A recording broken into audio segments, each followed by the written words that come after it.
ఇంకొక ప్రపంచం. ఇప్పుడు ఈ మంగళపాలెం వచ్చాం. ఇది మహాప్రపంచం. మహాప్రపంచం, మరో ప్రపంచం. మరో ప్రపంచం అని నాకు ఎప్పటి నుంచో తెలుసు. ఇప్పుడు చూస్తున్న తర్వాత ఈ కొద్ది నిమిషాల్లోనే నిజంగానే మరో ప్రపంచం అనిపించింది నాకు. శ్రీశ్రీ మరో ప్రపంచం అన్నాడు. సరే, ఆయన మరో ప్రపంచం అంతా కూడా ఉరుములు, పిడుగులు, పిడికిళ్ళు సంబంధించిందే. కానీ ఈ మరో ప్రపంచం కూడా అటువంటిదే. కాకపోతే ఉరుములు, పిడుగులు, పిడికిళ్ళు లేకుండానే పిడికిళ్ళు బిగించి మన జగదీష్ బాబు గారు ఇంతటి ఒక మహా వ్యవస్థని ఇక్కడ నెలకొల్పి దాన్ని దశాబ్దాలుగా కొనసాగించడం అనేది చాలా అరుదైన విషయం. అది చాలా గొప్ప విషయం కూడా. నిజానికి జగదీష్ బాబు గారు మేమేదో చాలా దూరం నుంచి కష్టపడి వచ్చామని మా గురించి చాలా గొప్పగా చెప్తున్నారు. కానీ నిజానికి అది ఆయనకి మా మీద ఉన్న ఒక ఔదార్యం తప్ప వేరే కాదు. మేము నిజానికి ఈ సంస్థ గురించి నాకు చాలా కాలం క్రితమే తెలుసు. 1-2 సార్లు మాట్లాడినట్టు కూడా గుర్తు.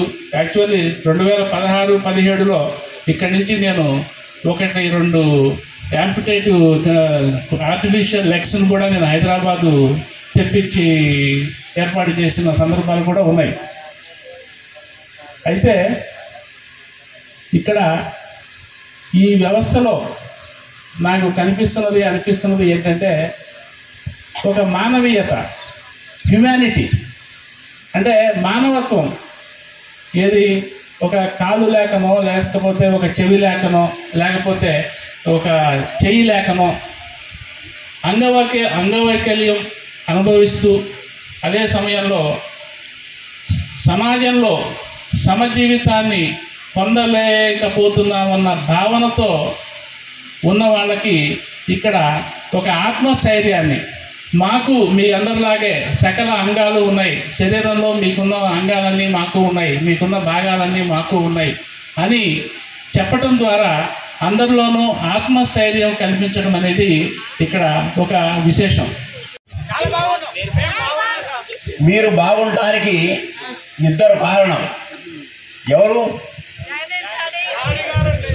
పైన ఉన్న జగన్నాథ స్వామి, పూరి జగన్నాథ స్వామి, కింద ఉన్న జగదీష్ బాబు.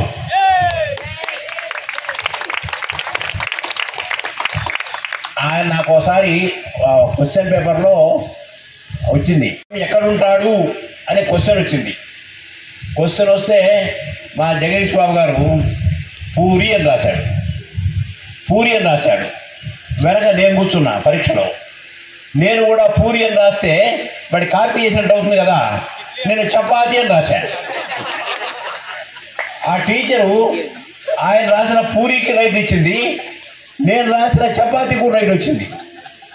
హెడ్ మాస్టర్ అడిగాడు, ఏమ్మా పూరి కదా అందరికీ తెలుసు కదా, పూరికి రైట్ వేసావు, చపాతీ కూడా రైట్ వేసావు ఎందుకు అని. అంటే ఆ మేడం ఏం చెప్పిందంటే, రెండిట్లో కూడా ఉన్న పదార్థం ఒకటే కదా, పిండి ఒకటే కదా అని.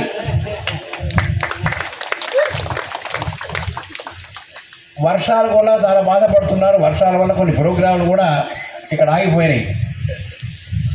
నేను ఎప్పుడు వర్షం వస్తుందని భయపడుతూ ఉంటాను ఎక్కడికి నేను వెళ్ళేటప్పుడు, ముఖ్యంగా మంగళపాలెం వచ్చేటప్పుడు. నేను వరుణుడిని ప్రార్థించాను, వానదేవుణ్ణి, స్వామి వానలు కురిపించవద్దు అని.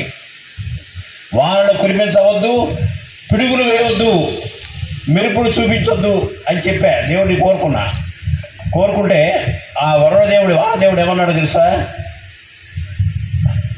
వానదేవుడు ఏమన్నాడంటే, నాయన వర్షాలు కురిపించడం వరకే నా చేతిలో ఉంది, పిడుగులు వేయడం నా చేతిలో లేదు, మా ఆవిడ చేతిలో ఉంది అని. ఆ విషయం తెలుసు కాబట్టి జగదీష్ బాబు గారు పెళ్లి చేసుకోలేదు. మనమందరం పెళ్లి చేసుకొని భయపడుతూ ఉన్నాం. ఆయన నిర్భయంగా ఉన్నాడు. ఈ మంగళపాలెం అంటే ఆయన జగదీష్ బాబు గారు మహర్షి.